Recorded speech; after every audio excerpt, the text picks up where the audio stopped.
Sound check, sound check. Hello, it's good to have you here. I hope that everybody is doing well, even on replay. Hey, Mary Faye, FFF, Cynorkis, it's good to see you. I have added your link into the description of yesterday's live, Asin, so consider yourself, let's say, official in duck feet. Oh my goodness. I hope that tonight is going to be of interest to you. I would like to, start out. I have no experience with anything I'm going to show now, but I did get some images of some of the carnivorous plants from EV Barcode. Thank you, Asin. I appreciate that. That goes down well. Thank you. That warms my heart. Now, just to get some warm hands going so we can get the clickety-click and clackety-clack up active. So, EV Barcode did send me images of his carnivorous plants. Once again, I have absolutely no experience in this. So, I was hoping that he would, just 1 second. Good grief, woman. Come on, there we go. I was hoping that he would be here to share all that with us and talk about it, but he may or may not make it. However, I am interactive. This is what we do. So if somebody sends me images when it fits, then I'm going to show them, and I hope to do them justice. At least we get to see something as, you know, worthy of the effort that somebody gives enough and sends us images. So if anybody has experience with regards to what we're looking at, I just know carnivorous plants as bug plants, and they have pictures. That's all I know. I think there's hundreds of Nepenthes out there, probably hundreds and hundreds of different hybrids as well. So EV Barcode is not with us at the moment. Chris San, hello, good afternoon. I hope you're well. I hope you're cozy. I hope that whatever cyclone, Arctic bomb, whatever is past, things are melting, especially, well, seeing as I'm not sure where you are, but don't tell me where you are. That's okay, as long as you're fine. Right. So we have a bucket here with something that looks like it's probably dormant. Oh, it's a water lily. I can say that much. At least there is a water lily included in here. Meanwhile, yes, we're going to go to Mauritius today. And yes, I did an Orchids and Stories as well, but it's so much more fun and easier with Google Earth. And once again, audio issues, tell me in the comments. Kentucky, I'm sorry, Chris Sun, I think you've mentioned that to me before. I'm sorry, that's a good temperature. I think that's acceptable right there. Anyway, I want to go through some orchids with you that can be found on Mauritius. We're going to go and see where they are in situ as best as I can, and possibly with images that we have available from people that have taken pictures of that said location. And then if you're still up for it, and if my frog holds up, if he would just pipe down a little bit, we are going to move on to the beach. We're going to go to the beach. We're going to have a little look around the beautiful sights of Mauritius, if you're up for that. Let's chase the summer. Let's chase the feel-good factor. Brea, hey, it's good to see you. Thank you so much for being here. So we have a water lily. I just want to make sure that EV Barcode, if you see this on replay, thank you so very much for sending the images in. Maybe if you watch this on replay, EV, you would pull in the comments at the bottom, seeing as it will upload like a proper video. You'll put into the comments, please, what we're looking at, one image after the other. Now, these picture plants, I find them very admirable, but I can just look at them and say, wow, cool, amazing. That is the extent of what I know about picture plants. Nepenthes, that's another thing. Happy New Year, Veenie. I hope I'm saying that right, or Veen, not quite sure. And, oh, thank you, everyone else, for this video as well. Happy New Year. You're interested in carnivorous plants? You know, with the high humidity and the right climate, I'm sure that they are fascinating, and they are certainly a pest control mechanism. Oh yes, I was going to finish my thought. We are using Google Earth tonight. I've got quite a few tabs open, lined up. If there's any audio issues, you know the drill. Mention it in the chat. I will type in that I'm muted, and I hope that the stream catches up so that we don't lose any frames. Thank you. Now, beautiful pitcher plant. Love the markings. I love the funky structures of these things anyway. I'm also fascinated about how they just grow like from a tendril and then form the way they do. I think it's, I don't know. And they can apparently get really, really big. So you started with carnivorous plants, Asen, then you came to, that is a, you went from carnivorous to succulents, then orchids? Huh. I can't keep a succulent alive to save my life. Dry, cold, high, they are tough. Okay. Wow, I've got some people here that knows. This is awesome. I always thought they wanted hot. I know that some go dormant, so yeah. Brad's greenhouse is the one that is the only one where I, used to look at his videos for orchids, but he's gone really into carnivorous plants, and his selection is insane, and he's in Canada, so they do go dormant. They die back, some of them. Incredible. Dry, cold, high altitude. Huh. Goes to show I know nothing. I'm like Jon Snow in Lord of the Rings. No. The other day I remembered it. It's not Lord of the Rings. Game of Thrones. That's the one. I'm Jon Snow in Game of Thrones. I know nothing. Okay, so here we can see a bloom, and then there is, my mouse wants to run away with me today. Then there is a begonia underneath. 2 begonias, as a matter of fact. Game of Thrones, that's right. You know what? With the dragons and this, that, and the other, I don't know why it always slips my mind. I love that show, though. Lowland and highland Nepenthes are around. Most hybrids are lowland. Okay. All right. So there we go. And I've also heard that the carnivorous plants, like the fly traps, you shouldn't touch them if you don't actually put a fly in there, because that's a form of stress. The energy they need to shut, and then there's nothing to open again, is quite extensive. That is what I've heard. So when I see people touching them in the garden center, I always feel so bad. So I don't know about that, but maybe you can enlighten me. And then here we go one with, this is what I find so fascinating. You go a tendril, down, down, down, down, down, and then it curls up, and then it starts to form a pitcher. I hope you can see my cursor today. It always looks so tiny. I've made it XXL tonight. That's true. Yay, it's not a myth. There we go. Thank you for confirming that. I just felt so bad. If you're not going to put something into the trap, don't do it. Leave the poor thing alone. Right, so we've got that. And then we've got this one is a very lush one. This one's Living La Vida over there in the Canary Islands. Yes, sorry if I didn't mention that. Evie Barcode joins us on Twitch, but he lives in the lives in the Canary Islands.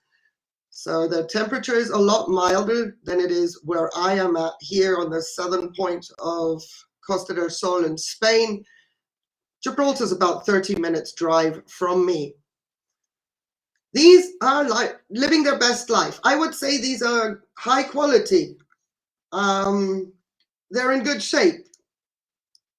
Any of the experts out there, let me, isn't that pretty? Let me know if you think that they're in good shape. My uneducated eye just says these guys are doing really, really well. Such bizarre structures, hey? Here's another tendril going down, down, down, forming a pitcher right there. It's like never ending. It's a big mess. Humidity is necessary, otherwise the pitchers are not so long living. Okay, they're gorgeous, they're amazing, fantastic. Evie, I hope that you are picking up on these comments if you watch on replay. Evie is in the house. Hey, it's good to see you, Evie. Yep, we're starting off the live stream tonight with your images. So if you have anything that you want to add, I'm here with this beautiful pictures, not in pictures as in images, but pictures. English is hard. Then I mean, I'm always fascinated. I told you English is hard. I'm always fascinated with structures. Nepenthes hybrids, okay. And here we can, boop, he got something. There we go. That's an awesome image. If you're into that kind of a thing, then all of a sudden I'm like, oh, poor baby. And then I'm thinking, well, someone's got to eat, you know. So marvelous. I just love the structures. If anybody wants me to zoom in on anything, please let me know. But I love this rigid line here. So Evie, are these like medium sized, would you say, even though you're growing them to specimen size, but because the pictures seem a little bit more on the medium to small side? Is there anything here that I'm missing? Maybe it's a giant or something like that. Fantastic. So I'm going to wait for your reply. I have about an 11-second lag tonight. Nepenthes grower tell me that those will never flower, these, and they flowered. We saw, here's a flower. Unless that's a begonia flower. Woo, talk about ignorance. Laid bare. So let me just, is that a begonia flower? Meanwhile, I've never seen a begonia in flower either. I find begonias beautiful, but I'm not too keen on begonias myself. I find that they have a lot of, but I do like the spotted one down here. Yeah, this is a begonia flower. Okay. Correction, begonia flower. So many, hello, do you mind? So many pictures coming here. It's gonna go nuts. Look at this, all around. Fantastic. It's so old. So yeah, they flower, some of them even when they're small, but some hybrids do not produce flowers or rarer. Okay. All right. Now this is one I really enjoy. Is this the main one that you have? This one I really do like. I love the markings. That's a really good one. Nepenthes Gaia. Okay. Thank you. It's good to see you, Iwi. I'm so glad. At least we've got somebody to help us out here. And then in here you have a water lily. That's as much as I can recognize. Mayos. Okay. That's a commercial hybrid. And then in the tub that you have, it's a water lily and maybe something else, or just a water lily. I'm just waiting for a reply.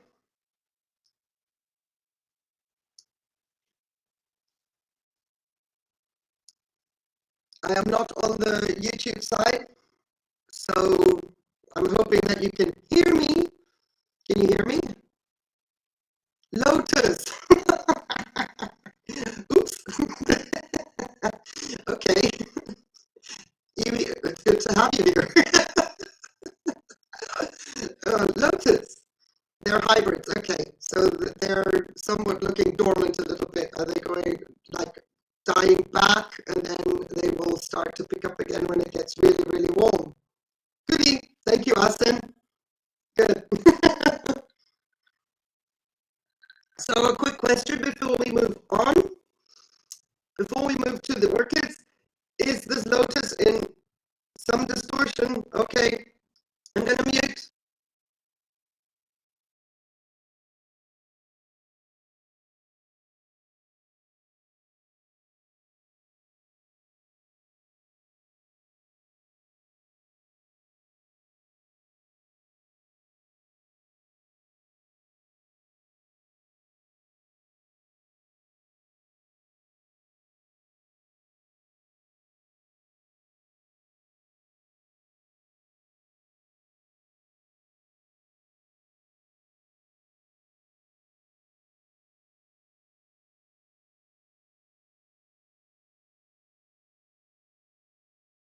Okay, it's in a recycled garbage can. Makes sense. That's great recycling right there.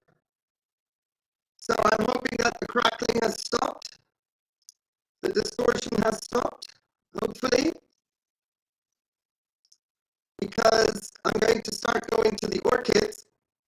going to close out some screens, and I want to show you what we're up against tonight. You see, my Google Earth is still minimized in the bar down there. I haven't actually loaded it up onto the screen, so I'm hoping the distortion is gone. Meanwhile, I will still, okay, let me show you something pretty and then I'll be moving out.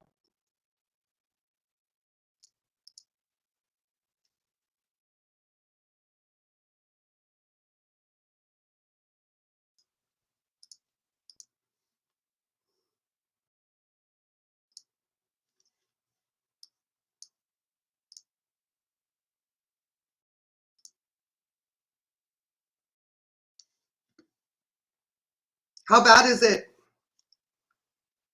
If I don't talk, is there a distortion?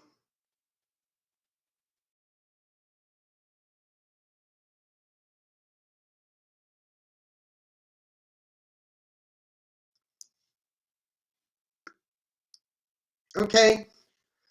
Right. So I'm just going to continue. Thank you. Thank you very much. Oh, goodness me. All right. Just got to check the time for my timestamp, 1750. So you can see here, I went to the Orchid Society of Mauritius, made my life easier. And there we have a few examples of orchids that are some, thank you, Chris, I appreciate that.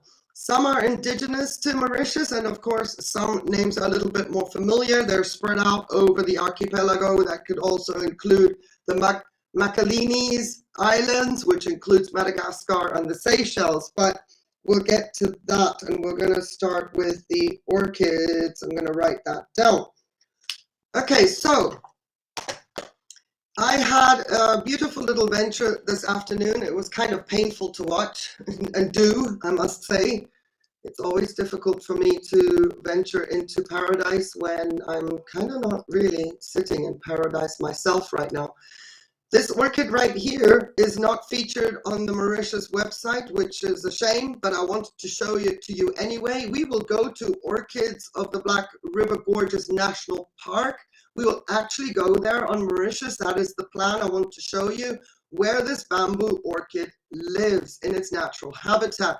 Stephanie Manuel, this is her photograph studio, her webpage on the top. I do not know her, but I give credit where credit is due. It appears that I have another site I'm going to show you where you can see the entire orchid as such, how it grows and why it's called the bamboo orchid. But to get a nice close-up of a bloom, that reminds me of, it doesn't know. Bye, Iwi, it's good to see you. Thank you so much for the pictures. Take care. Bye. Good morning. Good morning. Tomorrow night, well, your time, 11:30 at night. I'm going to be live in 2023 at 12:30 after midnight. Yes, it is. D'accord, salut, au revoir, bye, adios. Julie, good morning. You are up and bright and early. Goodness me, it's good to have you.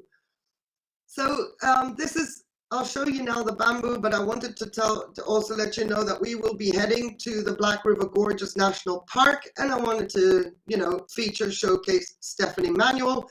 I think that this orchid is a beautiful thing that I was saying that the cat, it doesn't know whether it's coming or going. Is it a cattleya or, what are you trying to do here? I find that it has very, very cattleya appearance, but it is a bamboo orchid.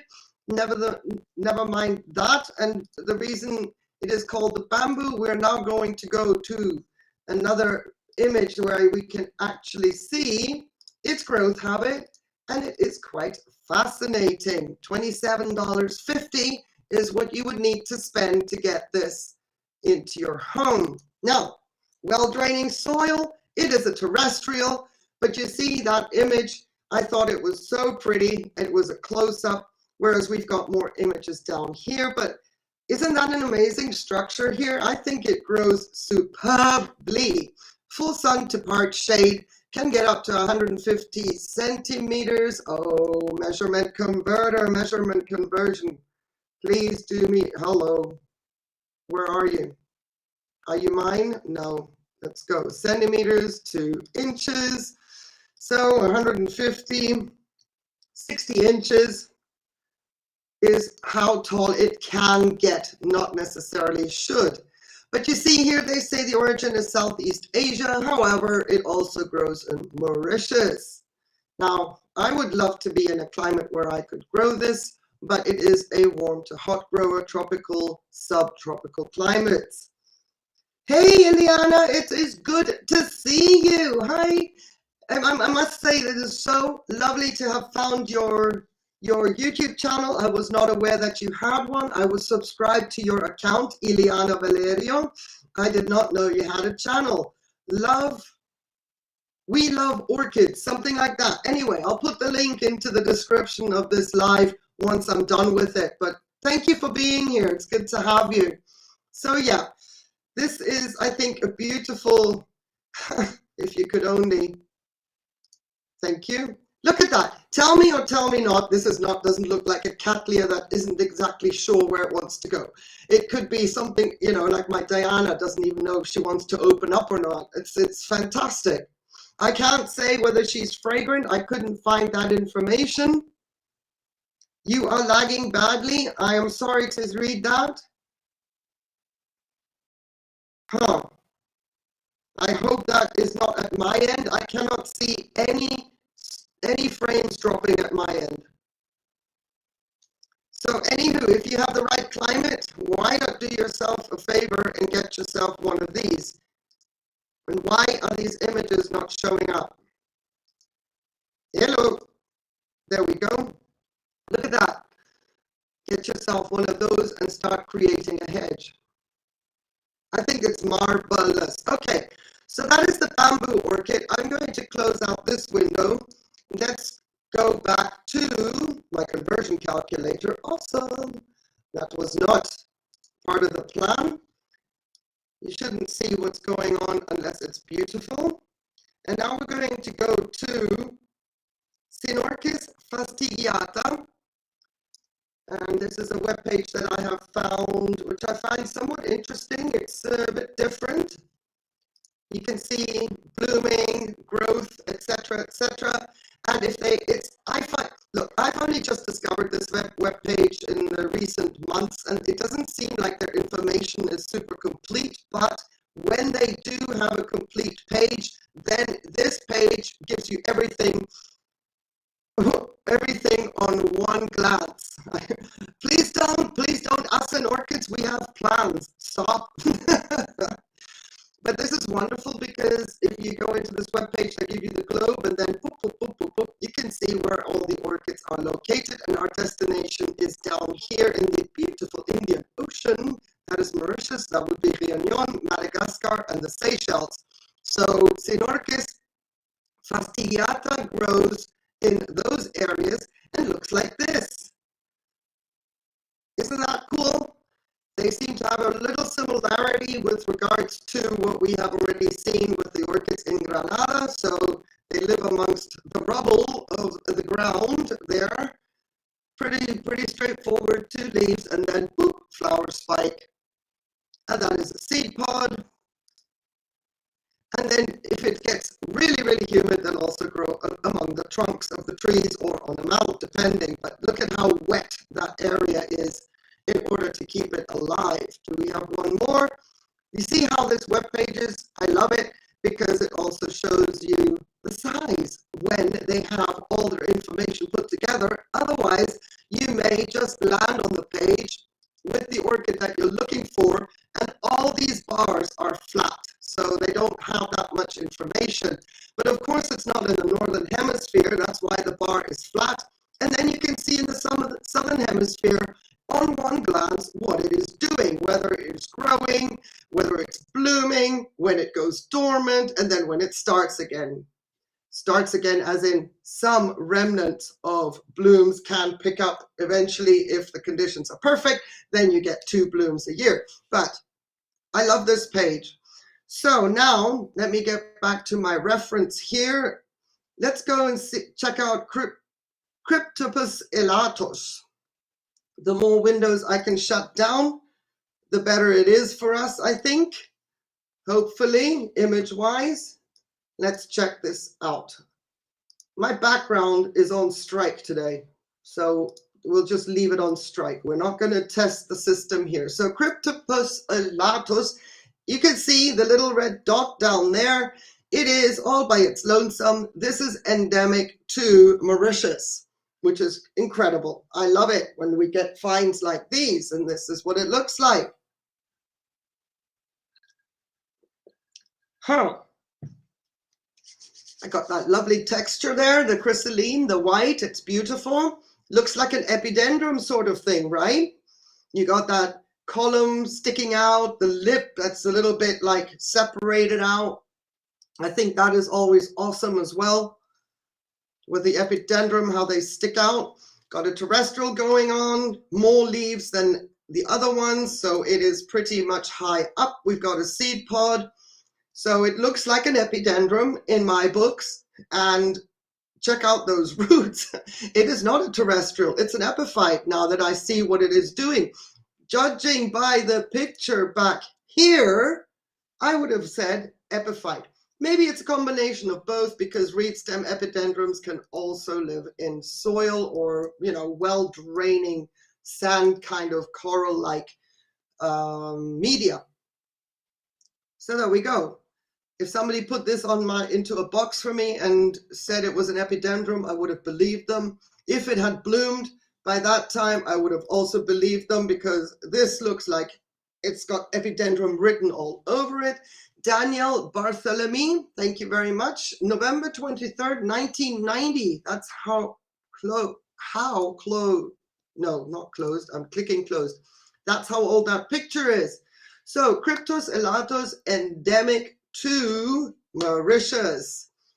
Let's have a look. See, really true. Growing like some Arundina, starting, yep, and then climbing. Yeah. Asin, we should live stream from Mauritius.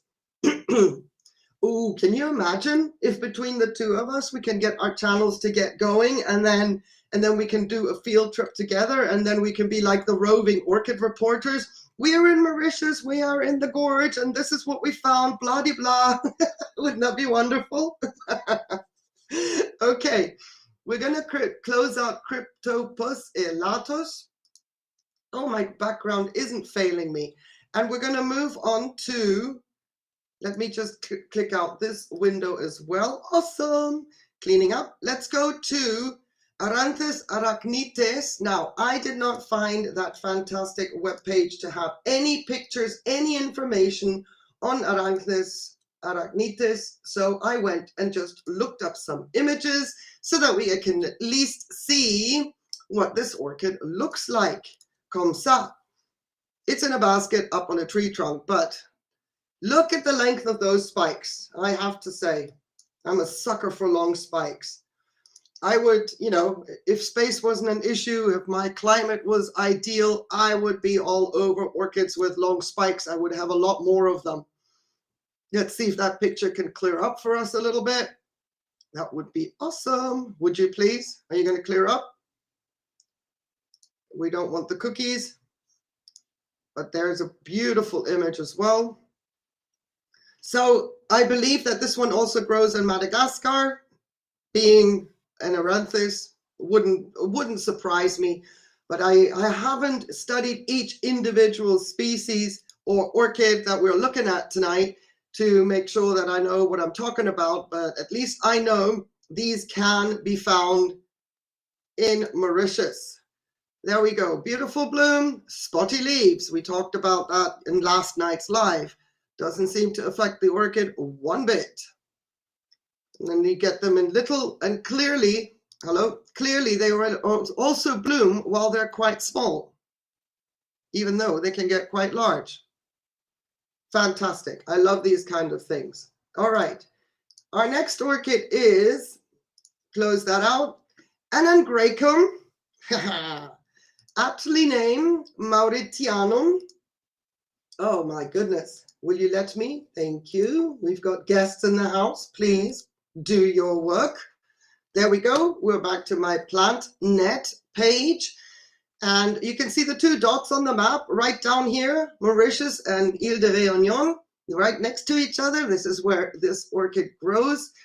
And I would say aptly named because Mauritianum, Mauritius, at least that's the correlation I am making, but it could be maritime as well. Who knows? Yeah, it's green, exactly. So we're back in the southern hemisphere. So we've got flowering from February all the way to May, and then the seed pod would be created in these months. I think this is fabulous. So we can have a look at their pictures. Oh, isn't she a cutie? Now, if my eyes don't fail me, we're going to go and maybe check out more of these images, maybe later while we zip through and have a look. But look at the length of the spur. I hope you can see the mouse. It's going behind the petals. Straight, straight, straight, straight, straight, straight. It's, you know, it's out of the picture. Get a close-up of the bloom and you can't fit the whole structure in. Amazing. I love this. So we get to see a seed pod, and then we get to see more of the structure of the plant. Now, it takes quite something to be able to define the difference between the one that we saw where I said that looks like an epidendrum to me, but you can see the similarities, and until something doesn't bloom, you're not exactly sure what you're looking at. I know, right? Salivating. We're salivating over this. Okay, I have more, but wait, there's more. We're going to go with another Angraecum. We're going to go with Angraecum pectinatum. And no, I do not know my names that well. I'm reading them. It wasn't on my favorite webpage. Well, soon to be favorite once they add more and more data into their webpage. But this, at least, you know, Orchid Roots came through clutch with these beautiful images. And you can see that she is also not that big of an Angraecum, but she is certainly gorgeous. I love these kind of things. Absolutely love this. So distribution confirms that she is all in the Western Indian Ocean, Mauritius, Madagascar, and Réunion. So if I can get together with PlantNet, maybe I can help them update some of their information as I stumble across it. So yeah, okay. We have more before we head out and show you where they all are. We have an all-time popular favorite. Oh, this one is out of sync. Why did my images get out of sync? Because I closed out a window like some dum-dum here. Okay. I'm going to find it though, because it's quite easy to find. It is the erberneum. Yes. Hey, I didn't even read that. Woohoo!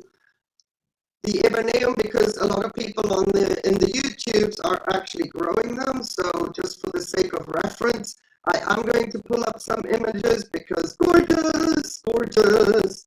I'm not going to miss out because if this one's growing in Mauritius, it deserves to be named. Yep, you're absolutely right, Asen. They are small and you can grow them as long as you pack in the humidity. Because the average humidity in Mauritius is 75%. Average. That's right, 75%. So can you get that going? And the average temperature is 27 degrees Celsius all year round. I'm so jealous. I can't do this. And you're going to give me temperature. Thank you very much. 27 degrees average in Fahrenheit is 80 degrees Fahrenheit average. Can you imagine? The water in Mauritius is usually, even on the cooler months of the year, 77 degrees. That is the temperature of water I will go into. You know, that we'll go to the beach later, but this is something I thoroughly enjoy. Oh, burr. Making me cold there, Asen. This one, I think Todd's Tropicals grows this orchid. I'm not entirely sure. Also, maybe TD more than just orchids also grows this one. But oh my word, my heart be still. Look at this this orchid here on the one I've got highlighted is in a bucket, so that tells you something. But this orchid doesn't need to be that big to bloom. which is good news for anybody that is interested, but it sure loves to bloom. You can, I mean, one single structure, if we were going to talk about a fan, if this would, let's just call it a fan, 3 spikes. Insane. What I like about this one as well is the fact that it's also beautifully architecturally lined up. The blooms are just like boop, boop, boop, boop, boop in a row.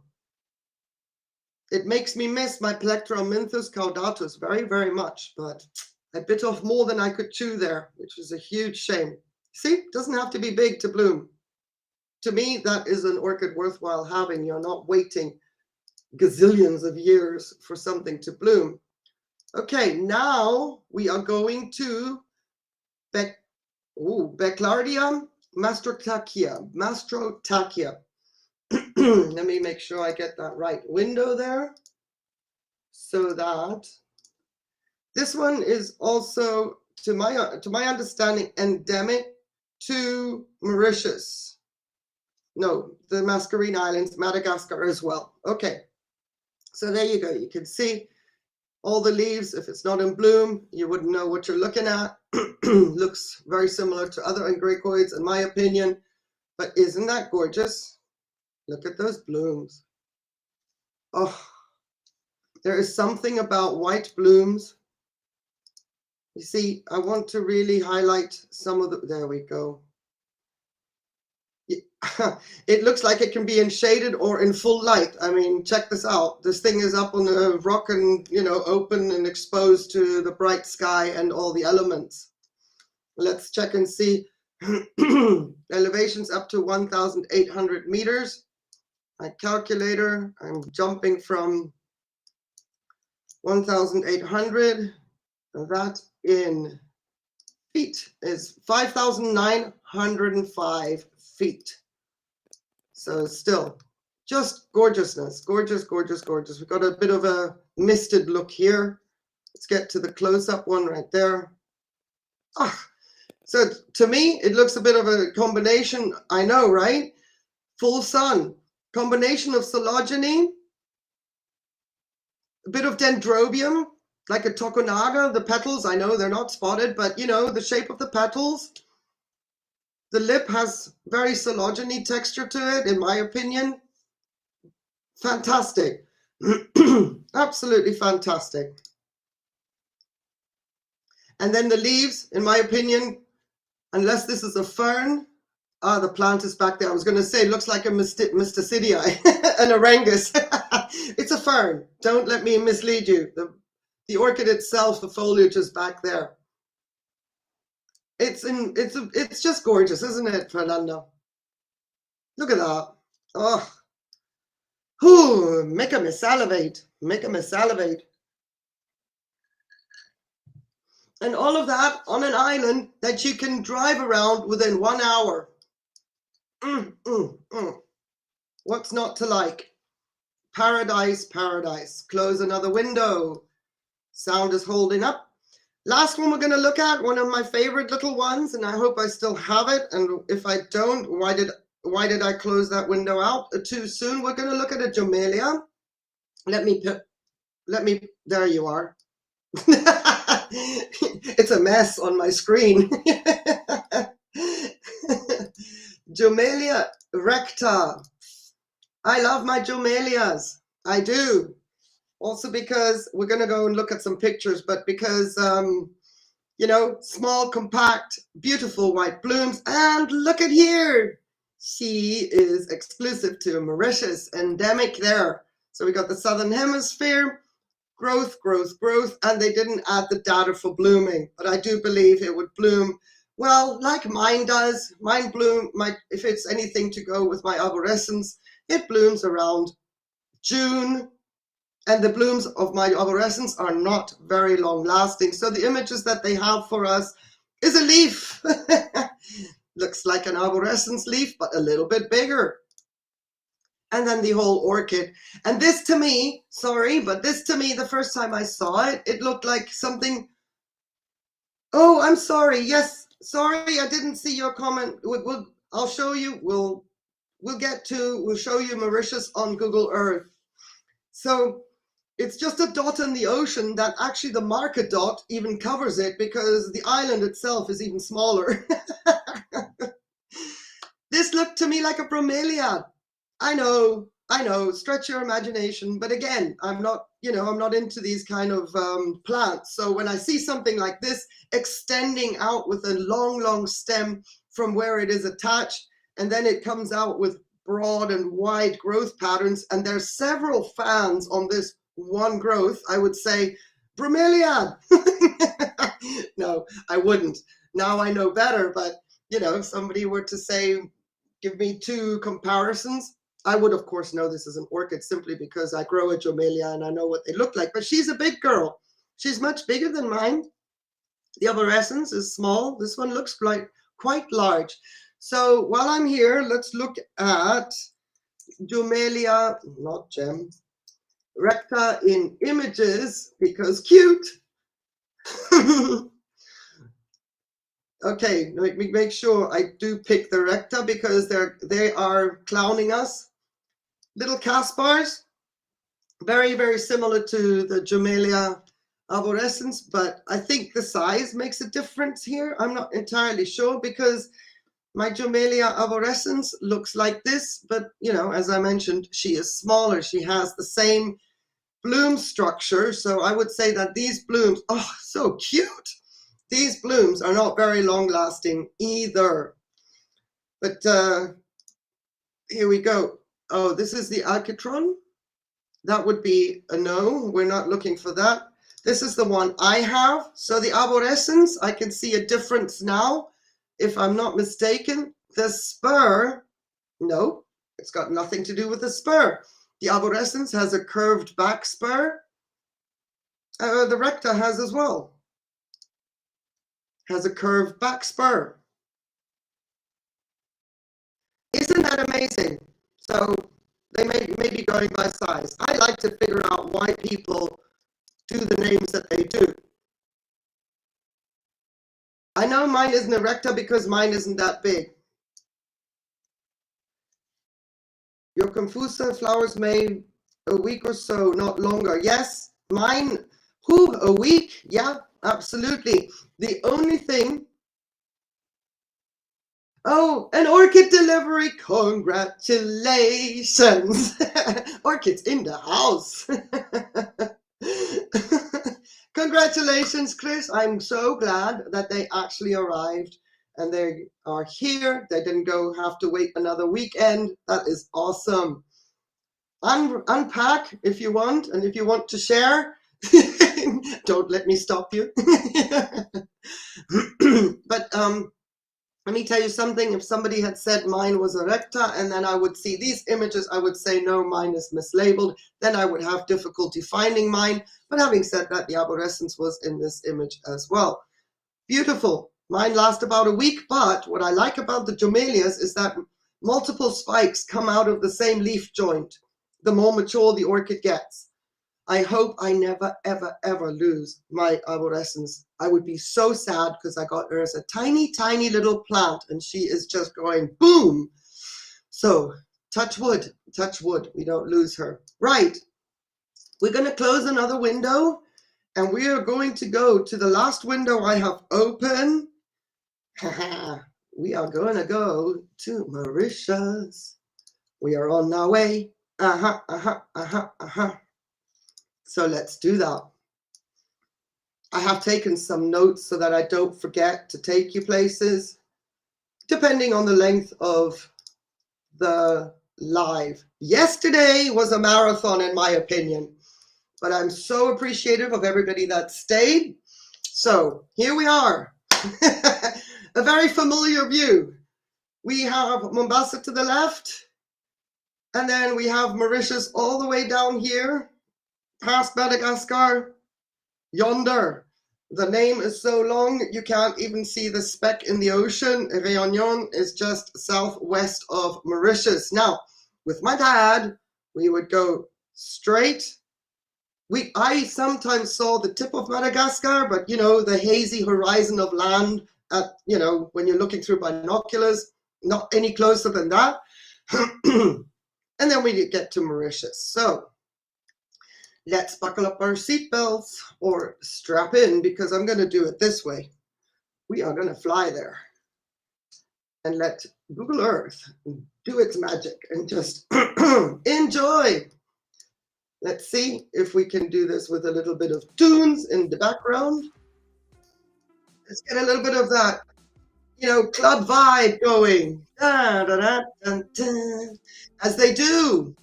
Here we go. All right. Now, when you're coming into Mauritius with an aircraft, you're kind of going, where are we going to land? Are you kidding me? I mean, we're still far out, but now if you look at it from far away, you can also see the tectonic plates. Kind of scary, but yeah.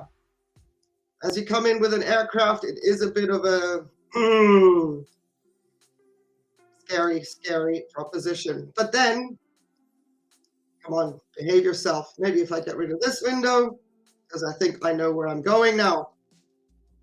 So then as you come in, of course, my first port of call, unintended, is Port Louis, because that is how I arrived. Actually, sometimes I did arrive by aircraft because my dad's ship was coming in, and then I met him in Mauritius, and then we continued on our way. So, but mainly I came in with the ship to Port Louis. But what we're going to do is, first, let me just show you an overview here of Mauritius. So you've got the main town. This is capital city, Port Louis. And up here you can see the Black River Gorges National Park. Now it's been eaten away a little bit. Lots of agriculture is eating into that area, but it's still very beautiful. And thankfully now it's a national park. That means it's going to be protected. And that is where most of the orchids will be. And sometimes over here as well, but not as much because, you can see how everything is sort of eating into the habitat. We are also going to go, if I remember properly, if I don't lose my train of thought, by wanting to rush to the beach, we're going to go to Cryptopus, because Cryptopus has a mini Eiffel Tower, which I couldn't find. There's no image at the building where the mini Eiffel Tower is, but I know where it is. We're going to look at that. We're going to check out the botanical gardens based on the images available to us. And we're going to look at the botanical gardens of Ramgoolam. For me, that was the Pamplemousses tropical gardens. And as long as we have enough images provided to us by Google Earth, we'll zoom down there. That's the main botanical gardens of Mauritius. Super beautiful. Then we're going to head off to, if I'm not mistaken, with our little tour here. We are going, unless we get distracted and somebody wants to come up and knows Mauritius as well, wants to chat and geek out, we're going to go to Troux, where I used to hang out as a child, because very close to Port Louis, my dad used to play on the golf course. I used to hang out on the beach. And then we're also going to go to, where are you? Are you now so fancy that you don't show up? But we are going to the Tousserok. Huh. You're too fancy, huh? But we're going to go there because I know where you are. I'll find you. Beautiful area. We're going to check out the beaches there as well. And we're just going to have a little bit of a gawk at swimming pools, beautiful clear water, and everything that we can find in that area. Now, let me, first of all, get down there. Sometimes I'm going to have to zoom out because as I move with the images, the island moves in the background, and I want to make sure I keep my bearings here, okay? So the mainland, the main town, capital city of Mauritius is Port Louis, and I want to just give you an orientation from above so that we don't lose the plot. Can I please have 2D back? Thank you. So this would be the main road down here, and the little mini Eiffel Tower would be right in front of the town hall.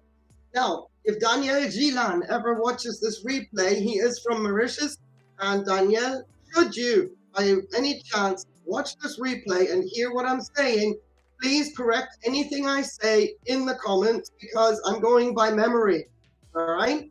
So, the little mini Eiffel Tower, which I'm going to show you a picture of, used to be, as far as I'm concerned, right in front of the town hall building. Yes, there was a road there, but it was along this stretch of road because that was the coolest thing, coming from the port, turning the corner, and hello, Tour d'Eiffel, right in front of your face. It's so cute.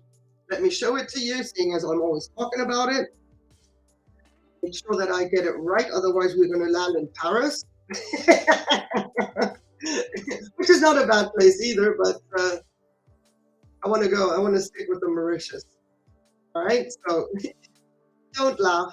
It's so cute. Let me make sure.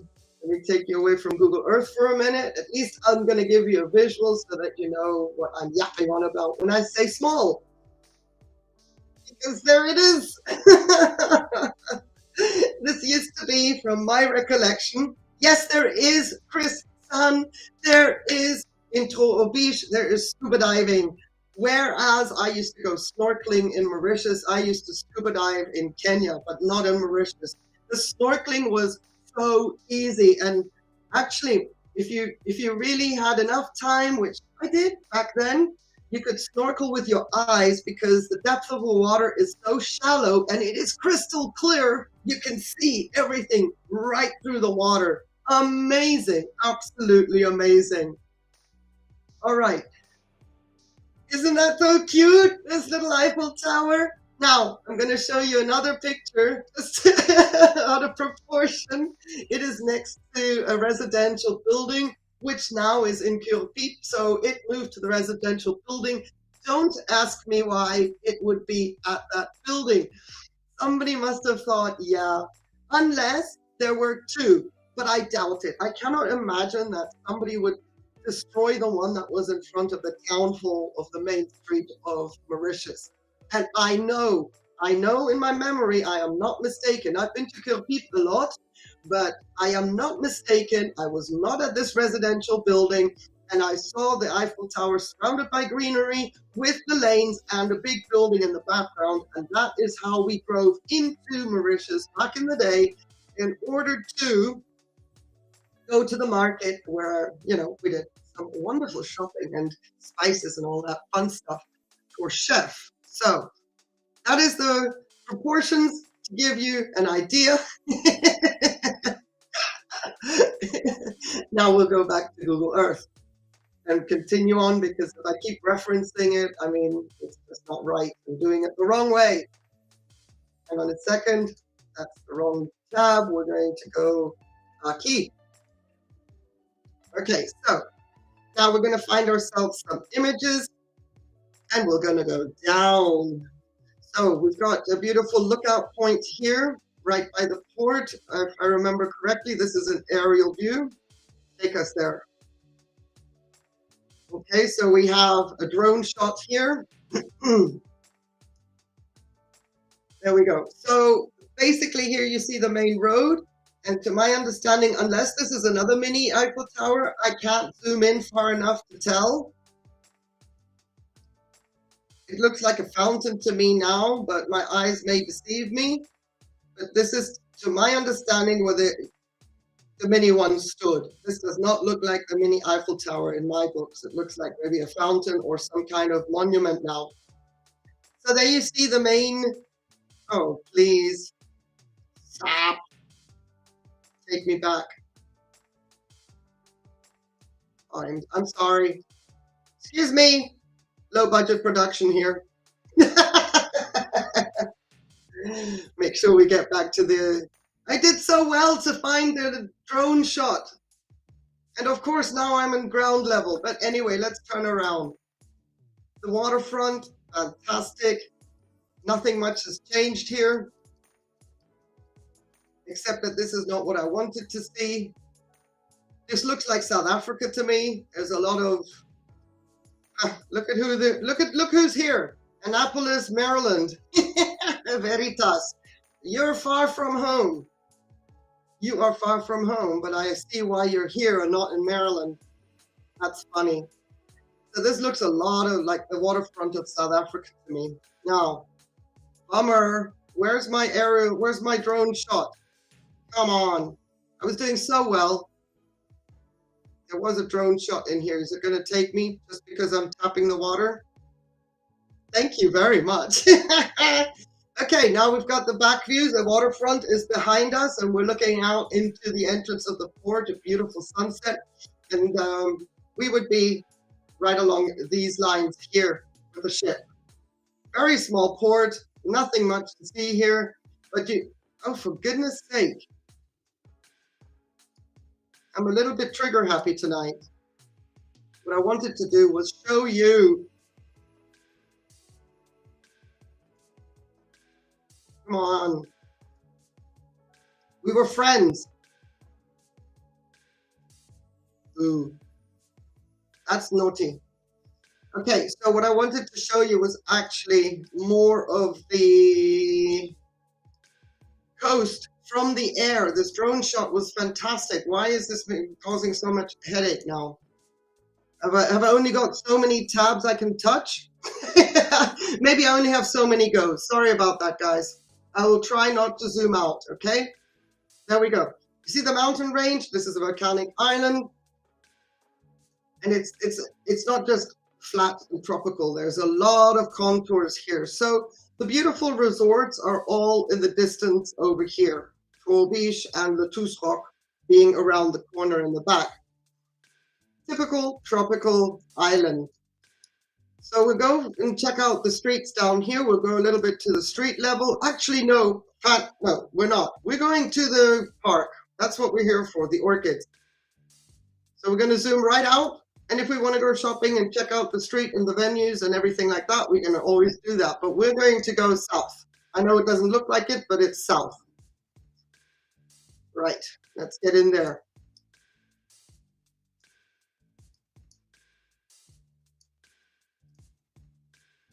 Give me pictures.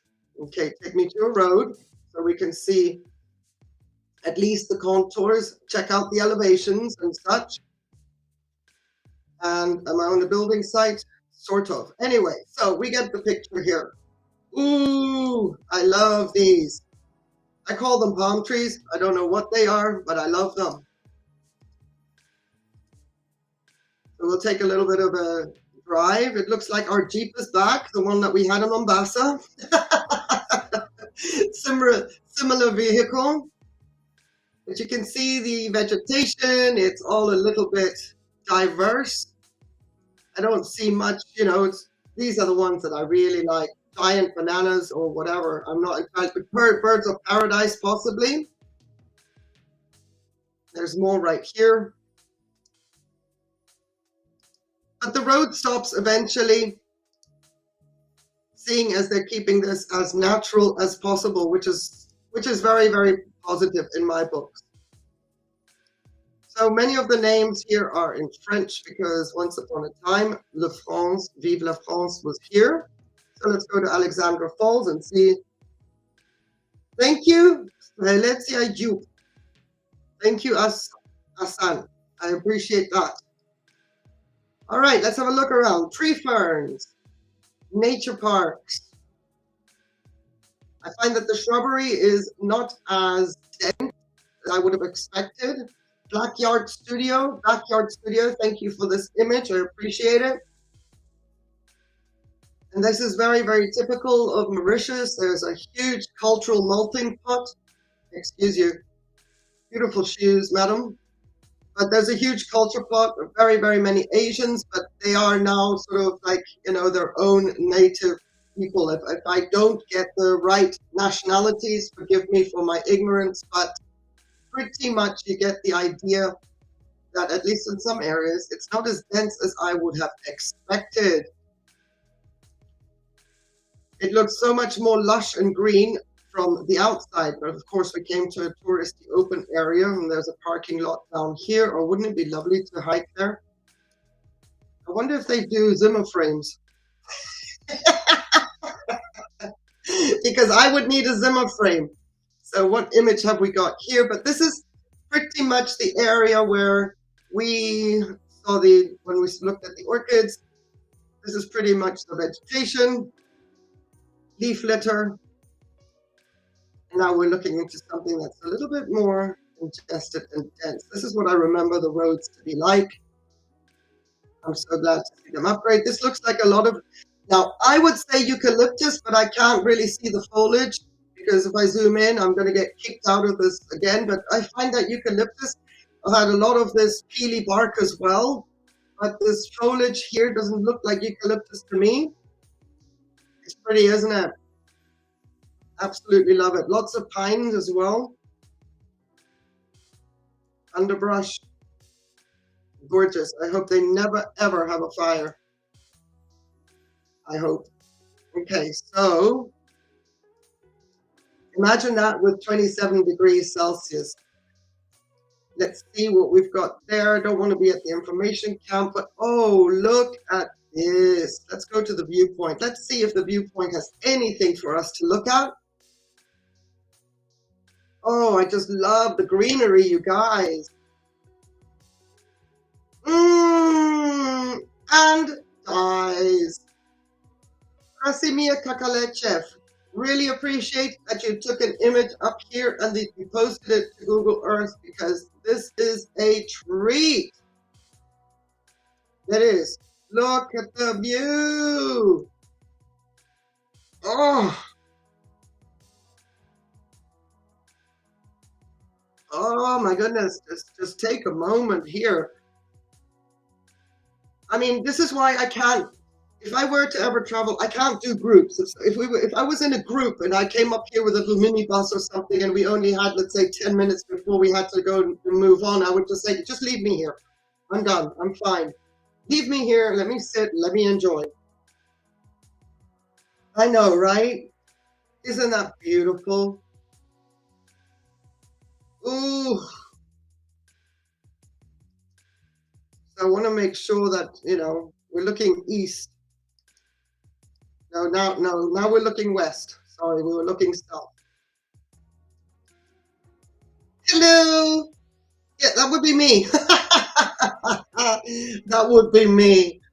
Oh, we've got a house, Asen. We have a house. It's a start. Look at this. Look at the background. Oh my, oh my, oh my. I just could not. And even this peak here makes me want to explore. It rains in January and February. It is a gorgeous island.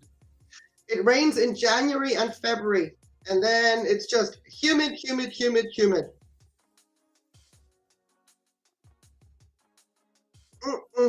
But who cares if it rains when it's that warm? That's when you go swimming. Let's see if we can see some other images. Maybe somebody else left one. I hope I'm not going to pick the same image, but I hope that Casimir was busy. 98%. Come on, Google, don't fail me here. Some other images. Oh, TW, Tiger Woods. Thank you. By the way, Tiger Woods, happy birthday tomorrow. You're welcome. I know your birthday. Yes, I do. Anyway, the initials to this image is TW. Thank you very much. Look at this, you guys. Oh my word. I don't know about you, but it's things like this I can just stare and stare. I know I'm on a live stream. I don't want to bore people. I know I should keep it moving. Just give me a minute, please.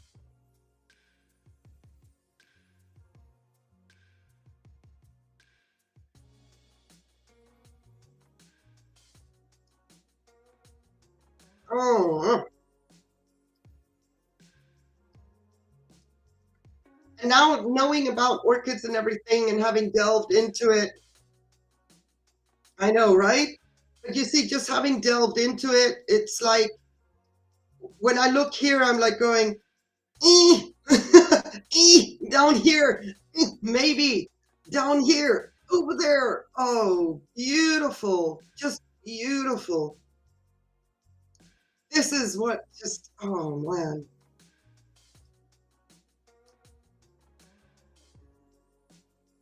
I don't know if I'm seeing eucalyptus down here, but hello. Look, steps. Oh, There's steps that go down. Oh, it's a drone shot. Maybe it is Tiger Woods. Thank, hello. Oh, that's our bench, Asen. This is them living la vida, and quite rightly so. Oh, wow. Jealous much? Yes, I am. Very, very jealous.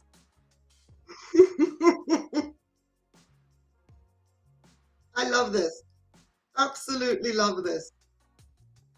Here, we've got some guests coming. Beautiful. Now you see the clouds here, for example. It's usually a little bit of clouds like this during late afternoon and very early in the morning. You get these, like, you know, what you would think is clouds, but it's just the humidity building up. This isn't a forebearing of rain. All this clears up. You don't always have beautiful blue skies, but these clouds are such a blessing when it gets hot like that. And I just love how they make the colors contrast. Ooh, okay. My word. Somebody was in the boonies. Let's go to the boonies. Somebody cheated with a little pointer.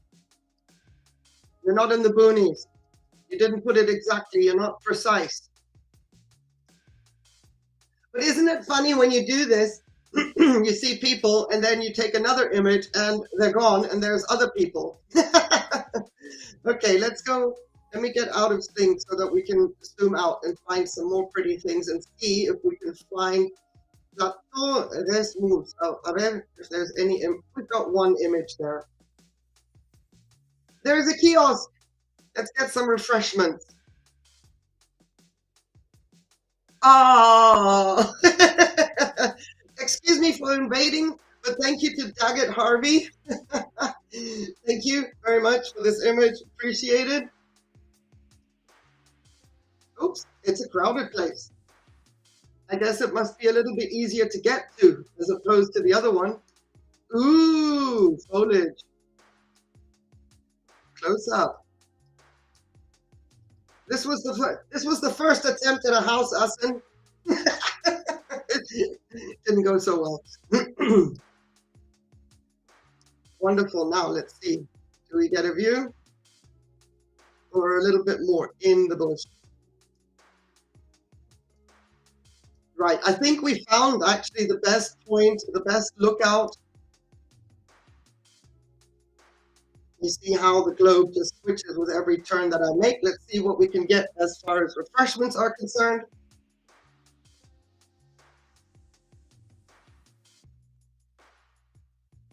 Water! That's refreshing. Oh boy. Oh boy.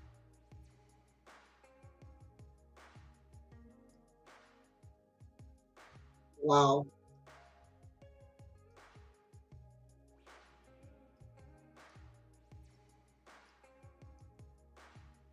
Yeah, it's too busy up there. That second spot, a little bit crowded. Oh my.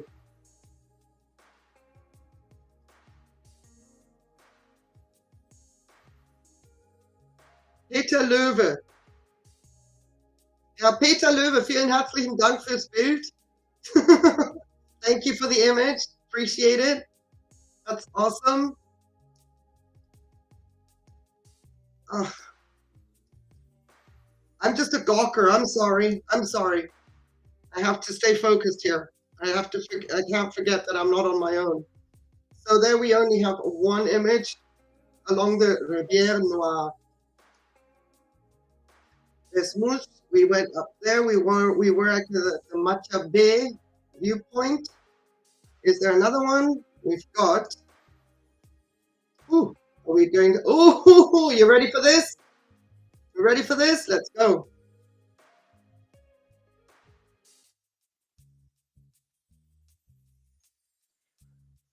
Boom!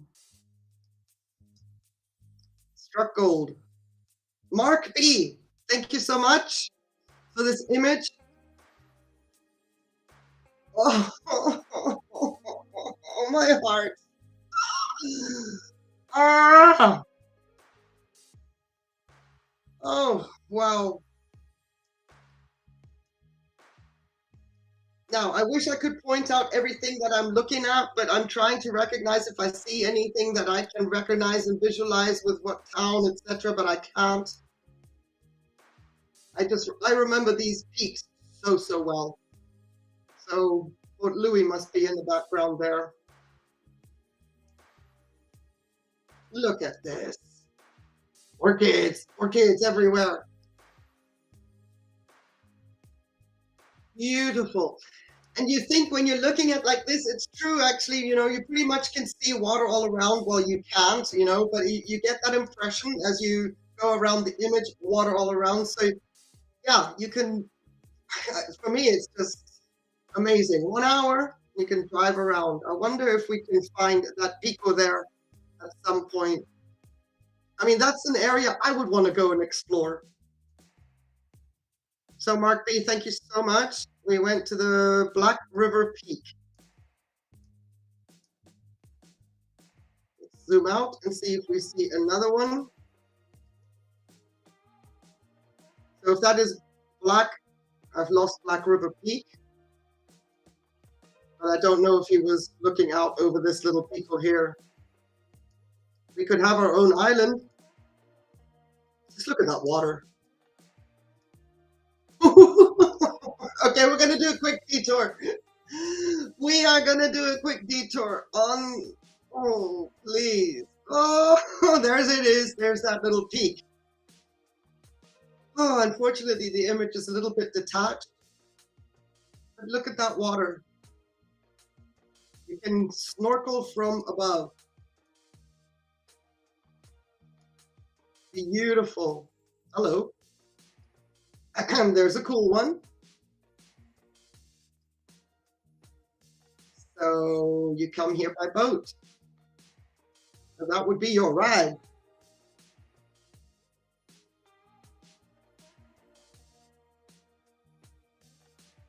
Let's see a comment. Yep, there you go. Named it. Claimed it. All right. There's a hospital. Oh, please, don't tell me that Crystal Rock has an image. Oh, you guys. Mm, mm, mm. A drone footage. I am not zooming anywhere. Mark Gombert, thank you so much. That's my island. I don't need a big one. I'll go with that one. You can have the big one. I'll take this one. Oh, look at this.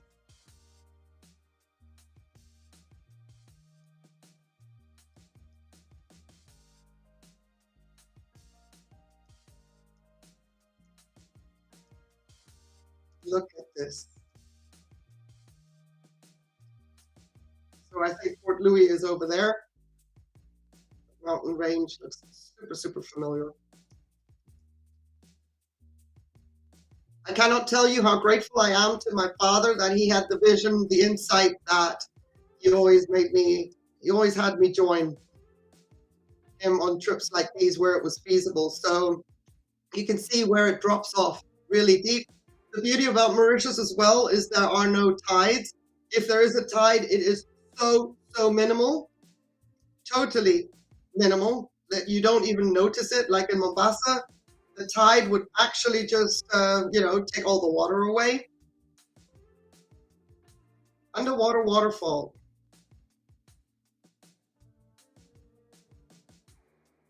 Mm-mm-mm. Mm-mm-mm. Anybody has vertigo? I'm sorry. You can see this is not as populated, so it must be to the south. It's funny actually that in the case, clearly in the case of being in the southern hemisphere, the north of the island is more populated. It has more of the resorts and everything, and the south isn't as much populated, and that pretty much, you know, is sort of the name of the game when it comes to northern or southern hemisphere. Whereas, ooh, hit me up, I'm going to the south. Ooh, rainbow, money shot.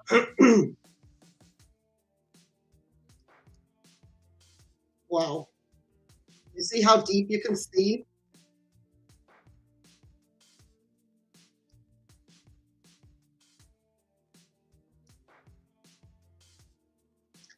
All right. Oh, come, let's get back to reality. So we did the viewpoint there. We went over there, and then let's go to Kirpip, which is right over here, and we'll check out the volcano of Tousserok. This is an old volcano, and it's still got a little bit of a water, like a little lake in it. There we go. This is like a crater. You see the comment. I know, isn't it? Just, oh, crazy, crazy beautiful. So over here is that mountain range. So we're back, like over there is Port Louis. And Kirpip is not bang smack in the middle of Mauritius. It's sort of, you know, but it's inland. There's no beaches. So this is an old volcano ridge. And there's water down there. And I would guess anything that... Ah, Kretschmann. Herzlichen Dank fürs Bild. Thank you for the image. So somebody took the drone down. Hello, water tower. Okay, so that's Tousserok, a very old volcano. And people are pretty confident that it's dormant, because otherwise, oops. Let's go to the viewpoint. I don't know why I went to Kirpip a lot, but I did. And it wasn't just to look at this old volcano. There was other reasons my dad needed to go there. Oh, here we go. We have the impressions of a sunset.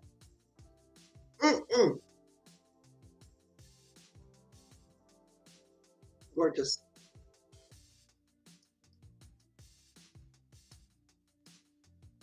And you can hike around the rim of it. I know, right, Chris? Isn't it astounding? And of course, being a volcanic island, it is super, super rich. The soils and everything is amazing. It was also the first place I ever experienced lychee. It was on a mountain very close to Port Louis.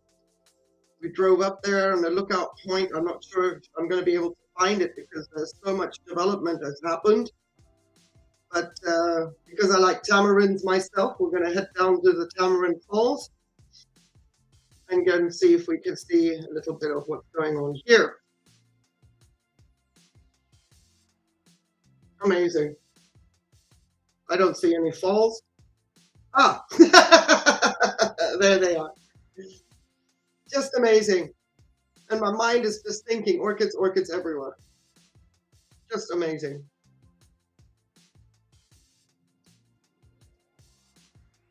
It's an 8-hour flight from Nairobi to get to Mauritius, if I remember correctly.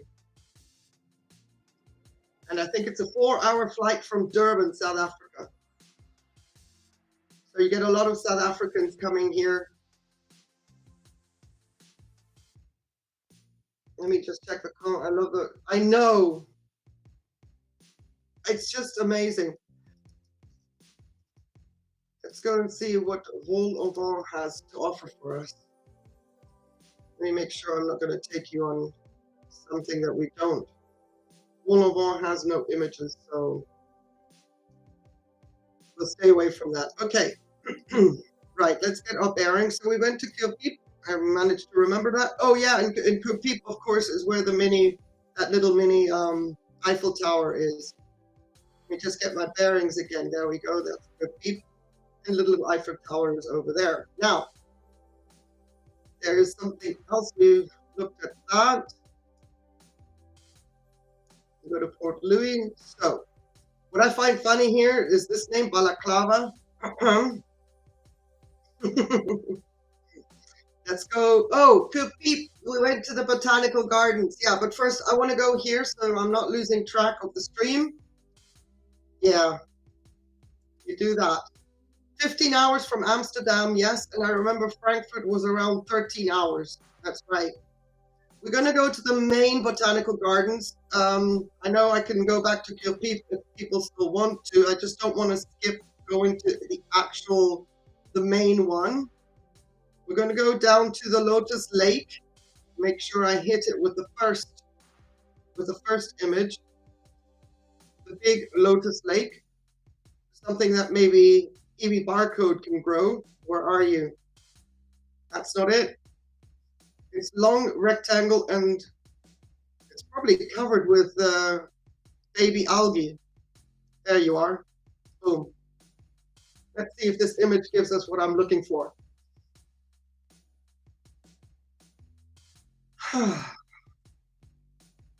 And relax. Stas Rasov, thank you for this beautiful image. The light is amazing. So this is the Victoriana or something like that lotus, the giant lotus that I actually sat on one of these leaves as an 8-year-old. Not one of these, of course, but as an 8-year-old, it can take quite the weight and you can sit on some. I don't know if they still do that because, you know, the island now is probably much more popular than it was back when I was there. But look at, please, look at how they grow. Brand new leaf coming here, beautiful little blooms. The blooms are nothing in comparison to the leaves themselves. These are not the same species, clearly. That doesn't mean they're baby leaves. I'm looking at what Pamplemousses gardens are famous for, these giant ones. This is a classic thing for them. Oh my goodness. You know something as well, when I look at this, now that I'm taller, bigger, I remember this to be so big of a pond, and actually it's not that big. But when I was smaller, the dimensions were just different.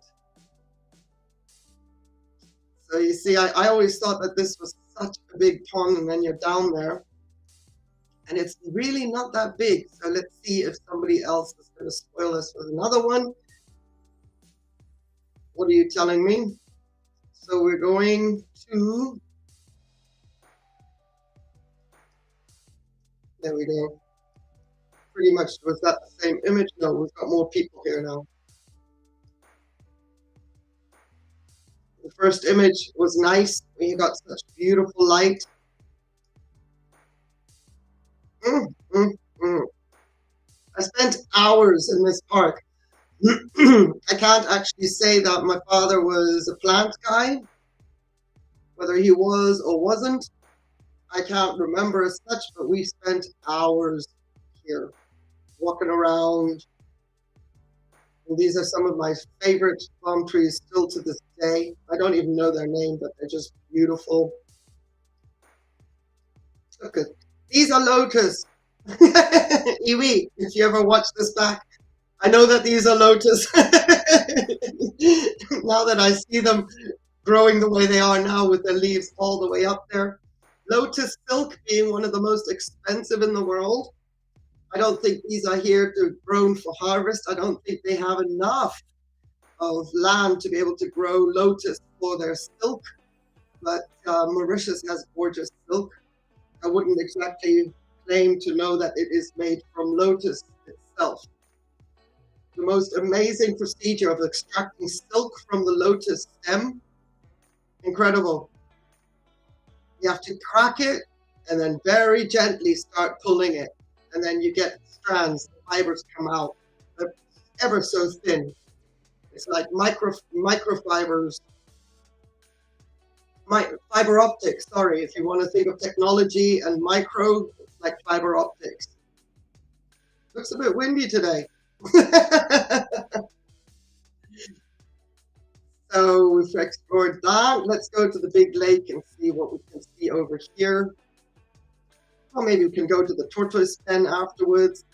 Let's see what awaits us when we go down here. Ah, una casa. There we go. Multi-trunk. We have these here in Spain as well, but I don't remember what they're called. I can just feel the peace here. Oh my word. Look at those. I call them elephant ears. They're not monsteras, I don't think, but I don't know what they're called botanically. But you can see how much water they like. I know, right? You can see just how much water they like.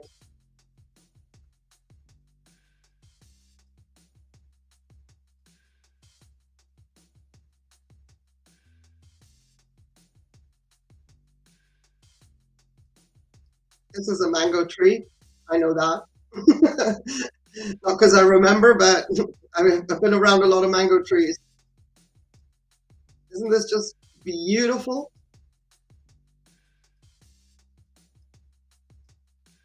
I think Google Earth needs to hire us and we can go and walk it, huh? We'll put a camera on our heads. I don't care if I look stupid. I will put a camera on my head and walk. Alocasia, there you go. Yes. Thank you. Yep. I would put a camera on my head with one of those funky helmets and I would definitely walk this area for Google Earth. Thank you, Fernanda. Thank you, Asen. Hello. We're in the fence because we're with tortoise. That pen doesn't look half big enough. Stop criticizing. 100 years old? 80 years old? I don't know. I can probably say that these tortoises, if they were there when I was there, I don't remember seeing tortoise. We were always around the foliage. I don't remember this area at all. But if they were there, they're probably the ones that I was when I was there. They're just lucky that they can stay. They make the weirdest sound. I know, Chris, right? Definitely, definitely. I'll look left and then you look right and we walk in a parallel line so we get everything recorded 360 degrees as we walk so that people can follow our path, and then we can switch sides when we get around the corner. You look right and I look left, you know? What is that thing over there?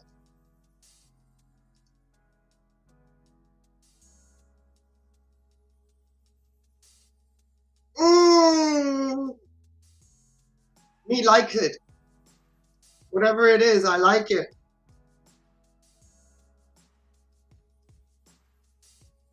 It kind of feels repetitive, but it doesn't, you know?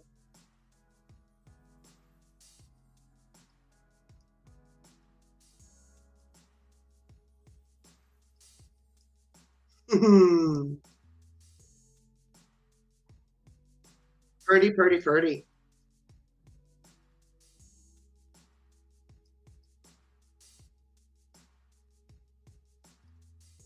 And things like this, you know, I have to be very careful what I'm doing here now because I can fall into a rabbit hole. I can go into silence, and I don't want anybody to think that I'm losing. You know, I don't want people to think I'm not paying attention.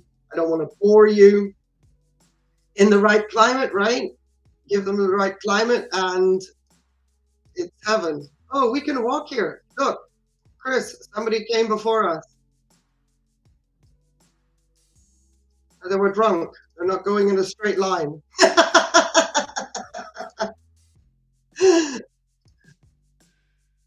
Do you mind?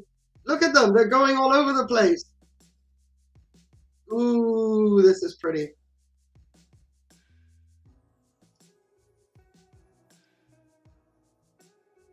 We're about to hit the tree. This is pretty. Especially with the promise of an ice cream and the beach. Where did this guy go? Listen. Oh, he went through the trees? Don't tell me. Oh, goodness me.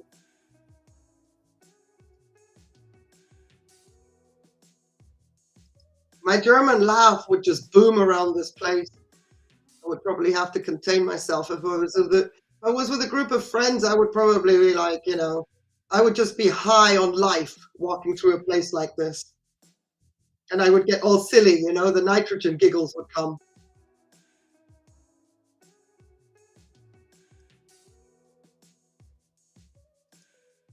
So gorgeous.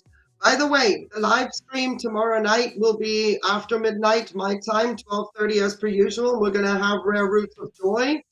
If Julie's Orchids isn't busy, Groundhog Day and all that fun stuff. And there is no such plan, not a real plan for tomorrow's live, except that depending on whichever city is going to show some fireworks, depending what subject we're talking about, it's going to be a chill out kind of New Year's Day kind of a live, and we'll be watching fireworks as the clocks turn around the world, and then we'll just jibber jabber and talk. So here we are by the Lotus Lake again. Okay, right. I'm going to take you to Troux because pretty and memories. And then I'm going to take you, we'll just finish off with the ultimate, which is the Tousserok up here by the islands. Crazy, crazy. These places are now unaffordable. Back in my day, when I was here with my dad, Hakuna Matata, because Mauritius wasn't that exploited or that touristy back in those days. He used to play this golf course, but it was a nasty looking one. I went down earlier with images to check out, and they've really tidied it up. It was a really funky little golf course back in the day, only 9 holes. Belonged to the hotel, which is Troux. And seeing as it was the beach that was closest with swimming pools, etc., to Port Louis, that is where we headed for. Now, please let me do exactly what I did before, and then hold your breath.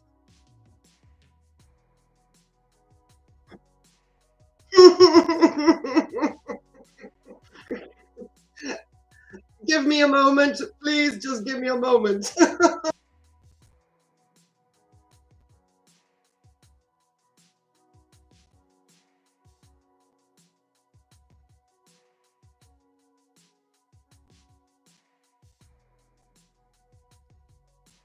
You are welcome. Oh, I can't. Oh, I can't. So, Troux Beach has this beautiful pool landscape. I'll go down to ground level shortly, but just wanted to show you. Nothing has changed here from when I was here. This is all the same. Why should it? It was perfection when I was there. So why change perfection? You can't. You can't improve on perfection. I mean, for real, for real. My eyes weep. Oh. All right, we're not done yet. Let's give this a go. I can't be so lucky as to hit it twice. Unless there was plenty of drones around that day. But you can see how beautiful. There's individual villas all tucked in all along here. This entire complex is the hotel. So all these little ones are individual bungalows. And then there's one main building with individual rooms. But I want to go down to the pool level. Are you serious? Now I'm getting all the beautiful vistas.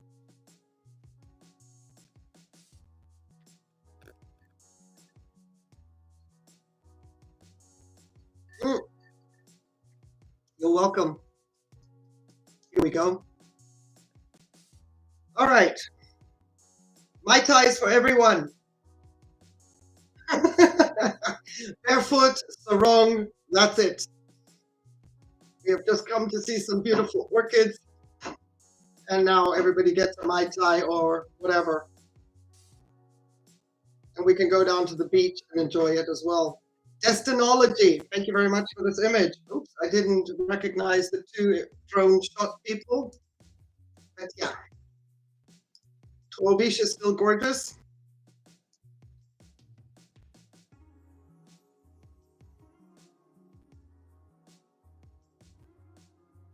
That's your beach, peoples. Now, the water is balmy, imagine that. And pretty much you can walk out, at least to this one, probably to this one as well, I don't remember.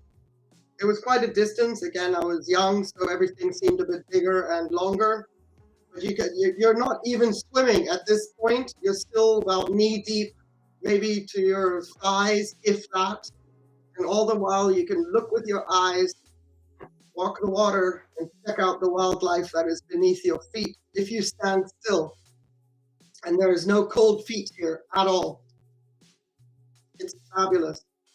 You want to go water skiing or whatever other kind of attractions. This is a glass bottom boat, so they'll take you around and you can, look at the bottom of the ocean just with that boat.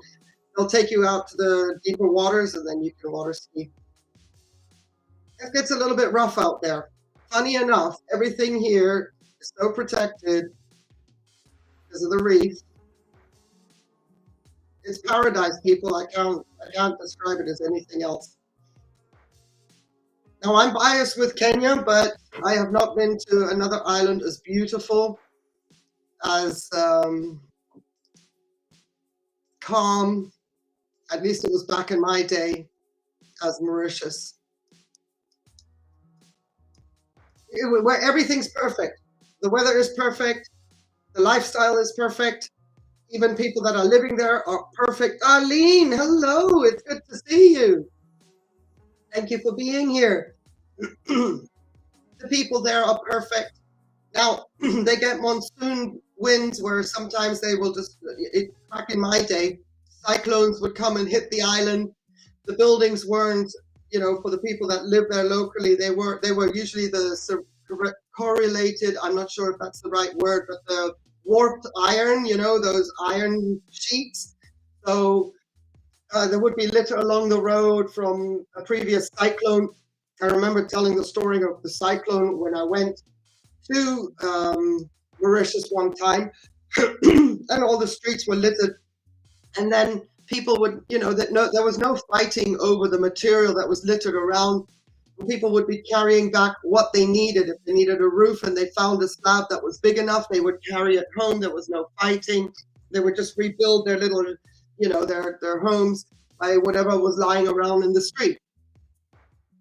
It's just, there is no, I don't know. There's an atmosphere on this island that I have yet to find again in life. And it has nothing to do with the age I was at, where you could say, well, you were carefree, this, that, and the other. No, the atmosphere of peace. Because as a child, you can be afraid, you can be this, you can be that. I don't want to get too heavy on you guys, but this island just it gives everything. It came together. It was all perfection. And the fact that Happy New Year, Arlene. Thank you very, very much. I appreciate it. The weather was perfect. The climate was perfect. You didn't need much in life. Now it would be different to live there. Super expensive, even unaffordable to go as a vacation, in my eyes, now. And so everything, of course, is more expensive. But, goodness me, it is paradise in more ways than one, not just the vistas. And the fact that it's remote. I mean, it is so far away from everything, and that's what I am so attracted to. Take me away, haha. And not in a straitjacket. So here we have a diving site. Chris Sun, you were talking about diving. There's no images. I know, Austin.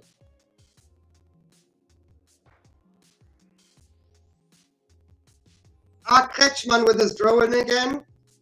This image, so you can see there's a little bit of a different color in the sky. But Chris Sun was asking about diving, so you can see there is a diving site here. I can't say what they see here, but it doesn't look like there's much marine life going on, but what do I know? I never went diving there. They have a reason, maybe, that they have just that lake. There it is. And then they go out into this area. I wouldn't know.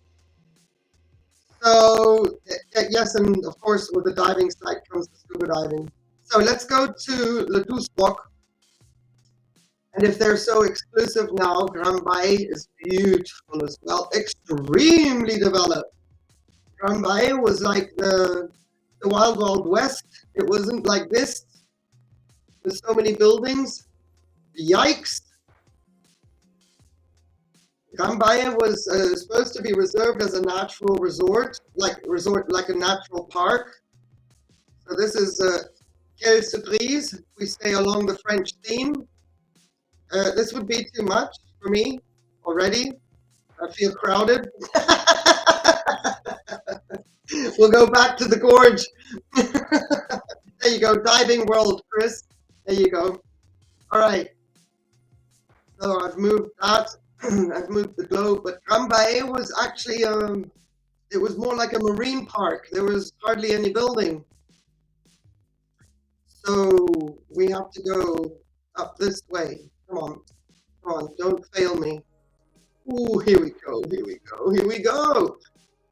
And this wasn't exactly the Wild Wild West of Mauritius, but because of its beauty and its remoteness, there was hardly anything over here at all.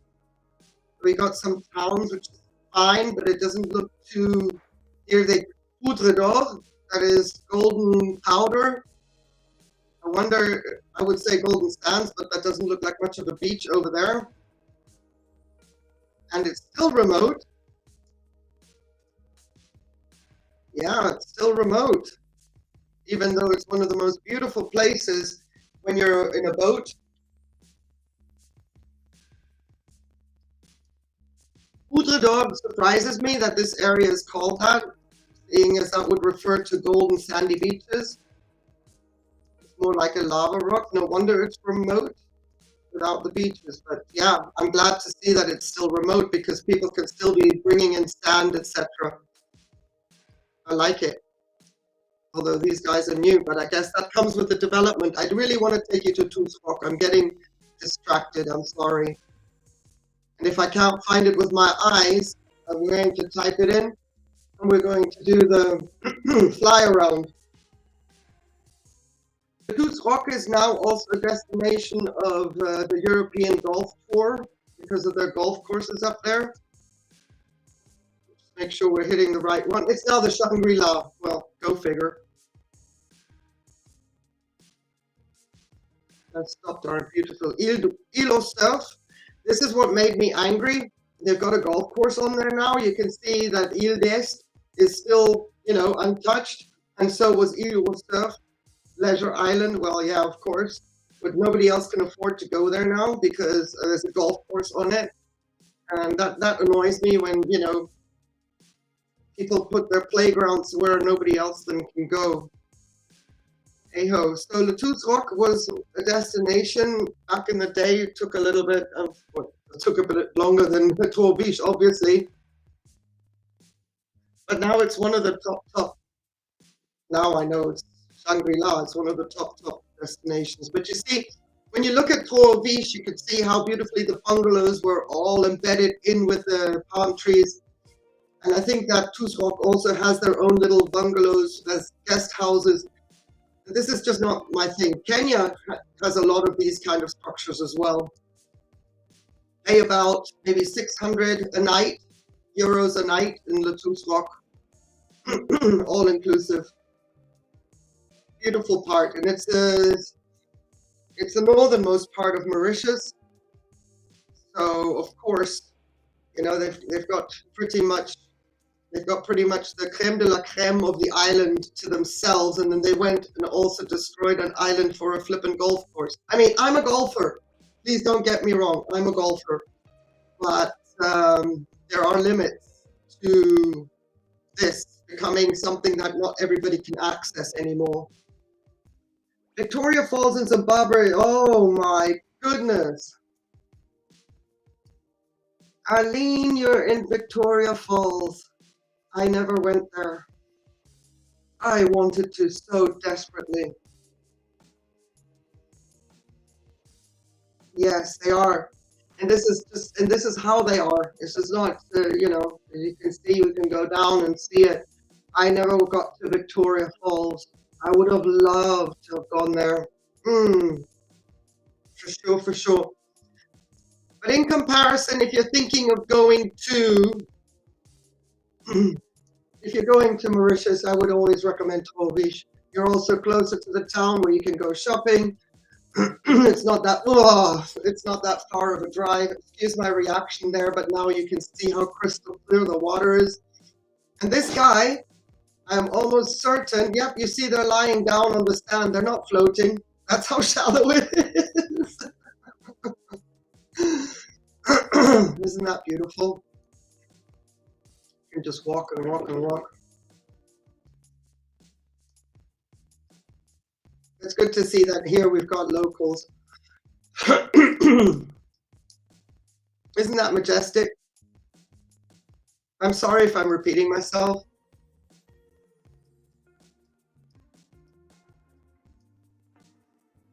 Feel that warm water. Look at that. Down to the last bit of algae, you can see it. So this is a little bit lower. These are little rise ups. So you go up, just teeny tiny bit, little upsies, and then a bit downsies again, a little bit upsies. So you can plot your way across through these sandy places. And it's a little bit more squishy on these bits here. It goes through your toes. It squishes a bit through your toes. And cooler, which is a surprise as well. Is another thing that I was always amazed at. When you walk from here, nice and warm sand, you get up onto these little high-rise bits in the water, squishy through the toes, and a bit cooler as well. Just amazing. Just amazing. So let me make sure that we don't lose that beach. Survey Beach, like Cornu Survey, Phalaenopsis cornu survey. That's an easy one to remember. So whenever there's a little bit of a camera there, so why don't I get a picture? I don't want to go into the woods. I'm glad actually to see, I take it back. I was already being too critical. I take it back. Attila Ola, thank you very, very much for this image. Beautiful. You captured that little splash of a wave there. These are locals on the beach here and the golf courses in the background. I mean, these might be tourists, but what I'm saying is that the earlier image that we saw had locals as well. I like that. This is clearly something to do with the hotel, an extension of. Beautiful. I'd be very, very careful on these rocks, though. Okay, they're wearing shoes. That's good. You're in Harare, okay? It's been on my bucket list for yonks, Arlene. Absolutely yonks. Even while I was still in Kenya, it was on my bucket list because I had friends that lived in Zimbabwe. Back in the day, they called it Rhodesia. So I always thought that I could somehow, you know, sneak like a little bit of Velcro, sneak a place to go visit my friends, and then, you know, show me Victoria Falls. It didn't work out, unfortunately. It didn't work out. So there's that. After that beautiful, peaceful interlude, my question is, do you want to go down to the bustle of Port Louis, or should we call it a day, a night, an afternoon?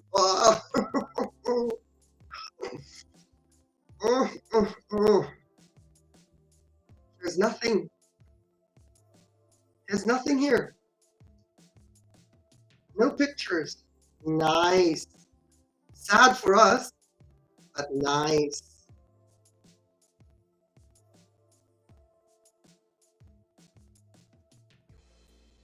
Beautiful drone fit.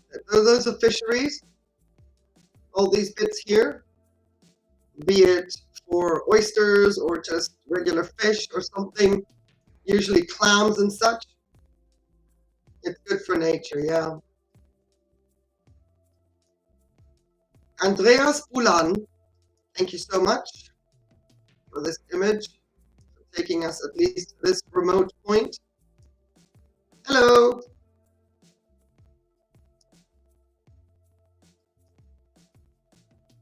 Wonderful. And this is the outer road. If you're going along this road, you're going all around Mauritius. Sometimes it goes a little bit inland, but pretty much you're following the coastline all around. It's quite the trip. Kestrel Valley sounds familiar, but there's nothing. The outpost. That makes sense. That makes sense because we are way, way in the north now. Let me get the little man gone. The Four Sisters are the mountains right here. We stop at Quatre Sœurs. That's these four peaks right here.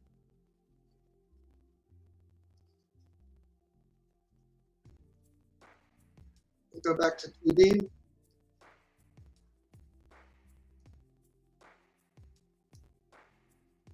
And then you can get the perspective. We did well with the globe. We did well.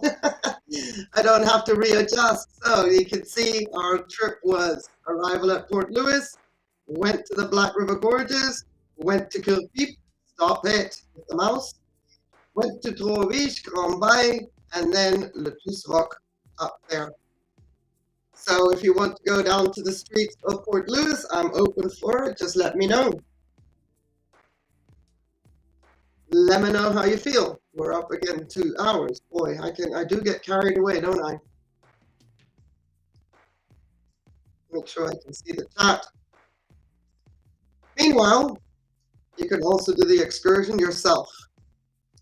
Not that I'm going to quit my tour guide duties.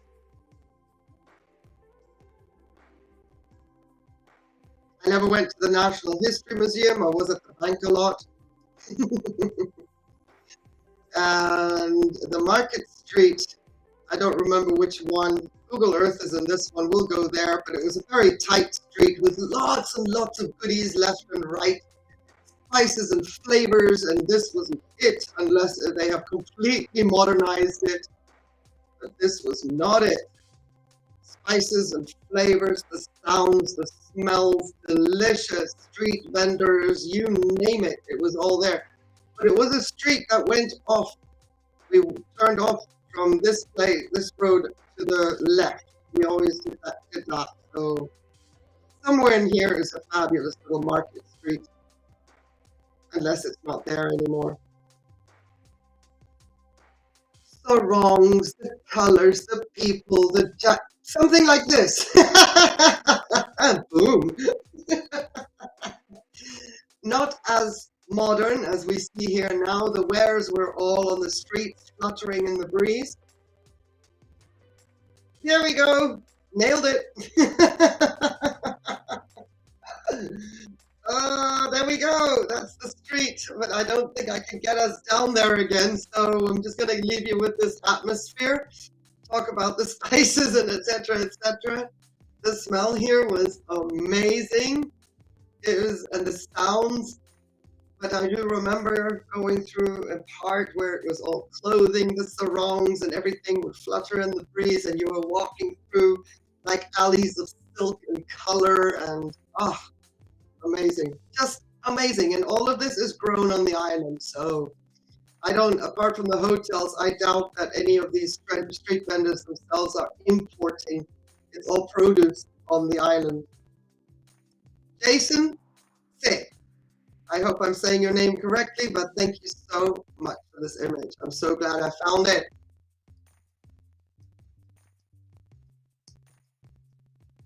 I know you might think, oh, tourist trap and whatever, but imagine having thousands of these.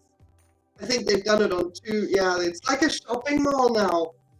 So they've done it on 2 levels, or maybe the extension. Oh, Arlene, I have to tell you, photographic memory. I've been trying to erase a lot, but there's some things that just will never ever leave me, ever. Especially, you know, yeah. So they put the garment stuff and fabrics all on the top and produce and everything on the bottom. Wonderful. Just wonderful. Anyway, what can I say? Let's zoom out. At least we have an idea where that place was. I wonder if we're going to go to the same spot again. No, we're not. Google Earth didn't like that. Yeah, pretty much in most of these places, if you put me where I used to be, I'll walk you through it. If things have changed, it's like I said, you can put me anywhere. I will always find my way home because I know my starting point, I know my end point.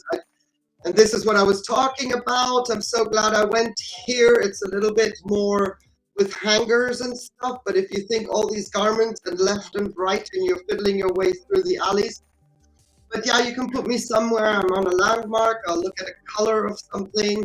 I'll look at something that's on the floor right in front of me, and then I'll get my bearings. I'll find my way back to that spot without any issues. I didn't get lost in the souk in Dubai. I know my dad was always very, very careful with us. I know that, but it's just something that's so ingrained in me. Also, when we were going on safari, you would think everything looks the same, but no, there's a pothole that looks different. There are certain stretches of road that have a different feel. If you want to kidnap me, I'll probably be able to find my way back.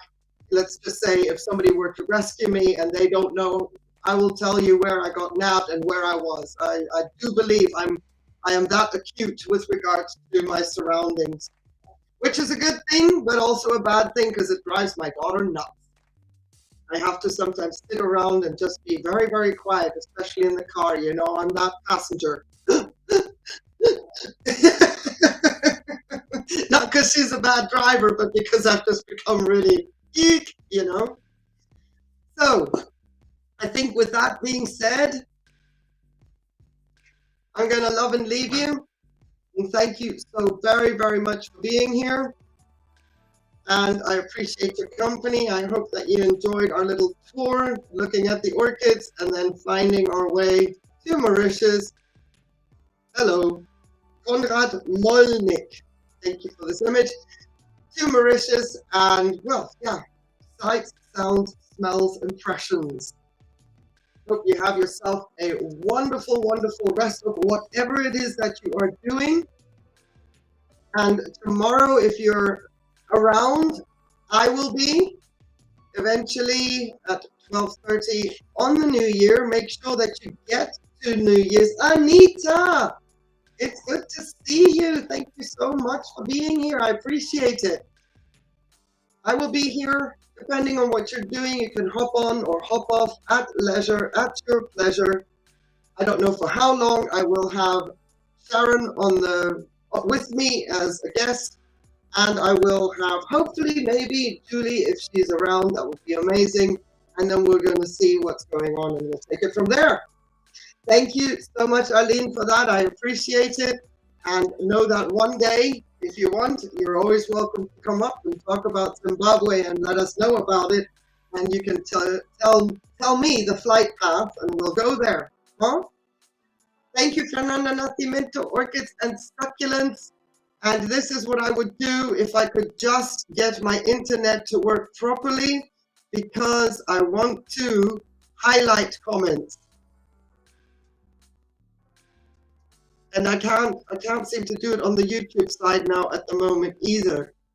So I'm going to have to practice that a little bit more. But I can highlight comments that I would like to give some credit to. So that'll be awesome. That'll be awesome, Asen. I'll see you tomorrow. We'll probably head over. We'll watch some fireworks in Sydney. We'll watch some fireworks in Hong Kong. We'll pick up where we left off, and then we'll see whose New Year we're going to bring in while we're live. Okay? Have yourselves a wonderful evening. Appreciate you all so much. Hand hearts and all that fun stuff. Take care. See you in 2023. Einen guten Rutsch. Bye.